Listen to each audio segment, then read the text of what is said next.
আসসালামু আলাইকুম আরহামাতুল্লাহি ওবারাকাতুহু। সুপ্রিয় দর্শক শ্রোতা, আশা করি আল্লাহ তালার মেহেরবানিতে আপনারা সবাই ভালো আছেন।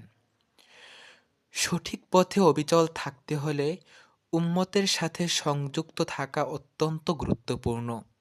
সর্বস্তরের উম্মতকে সাথে নিয়ে চলার মাধ্যমে আমরা একদিকে ঐক্যের বন্ধনকে শক্তিশালী করতে পারব, অন্যদিকে ফিতনার ফাঁদ থেকে নিজেদেরকে নিরাপদ রাখতে পারব ইনশাআল্লাহ তাআলা।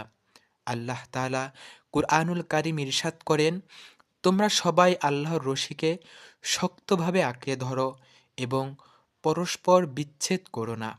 রাসূল সাল্লাল্লাহু আলাইহি ওয়াসাল্লাম বলেছেন, মুসলমানরা একটি দেহের মতো। যখন দেহের কোনো অংশ ব্যথা পায় তখন গোটা দেহই ব্যথিত হয়। মসজিদের সাথে সম্পর্ক অটুট রাখা এবং মসজিদে সময় কাটানো ফিতনা থেকে নিরাপত্তা পাওয়ার অন্যতম কারণ। রাসূল সাল্লাল্লাহু আলাইহি ওয়াসাল্লাম বলেছেন, মসজিদ হলো মুমিনদের ঘর।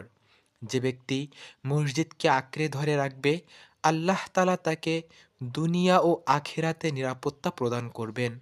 আল্লাহ রব্বুল আলামিন আমাদের উম্মতের সাথে ঐক্যবদ্ধ থাকার, মসজিদের সাথে সম্পর্ক অটুট রাখার তৌফিক দান করুন। আমিন। যদি আমরা এভাবে চলতে পারি তাহলে আল্লাহ তাআলা আমাদের সর্বপ্রকার ফিতনা থেকে নিরাপদ